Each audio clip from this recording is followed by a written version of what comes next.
For the past few years, we've been evaluating sleds for the annual SnowTrax Real World Sled of the Year. Now, this is an award we present at the end of the season because we believe it takes a full year on the snow to really understand and assess a snowmobile. This evaluation includes how the machine performs all winter, taking things into account like recalls, breakdowns, and cost of operation. Plus, evaluating a sled over a season gives us a much better understanding of a given machine's performance over different types of conditions over many days' worth of riding. This also gives us the chance to set the machines up to our liking, making them perform up to their potential. Now, a big part of finding the potential of the machine is the addition of traction and control products. But not only is there a performance side to this modification, there's also a safety side to it as well. Because you never know when an icy corner is going to be ahead of you on the trail, and skidding out of control because of the ice can be a costly but avoidable problem.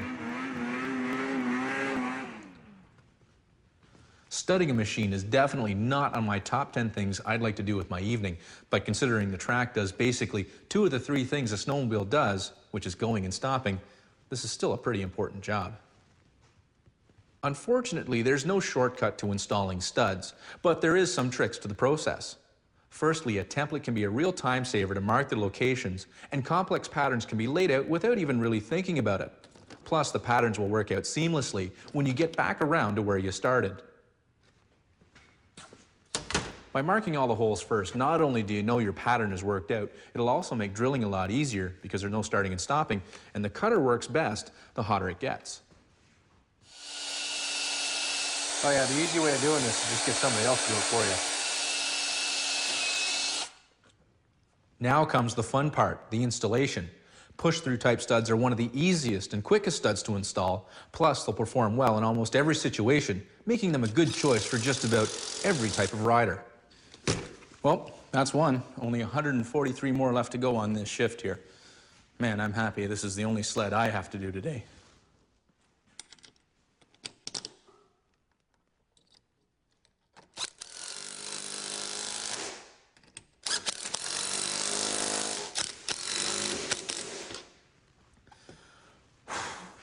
Last one. Obviously, with 144 picks in the track, traction is going to be greatly improved. Now, I mentioned earlier that the track does do 2 of the 3 things the snowmobile does, and that's make it go and make it whoa. The third thing it does is steer, and that part should never be overlooked when you add traction products to the track.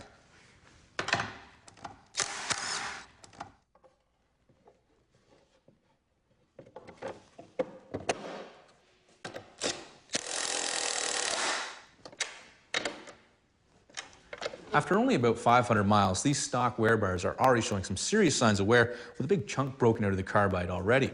Now, these new dualies, which are much more aggressive, should do a better job at balancing out the newfound traction that we have out back to make sure the front end of the shift performs up to expectations. Now, this is all to maximize the machine's potential for this year's SnowTrax Real World Sled of the Year. If you would like more information on any of the products featured here, please head to our website, DennisKirk.com.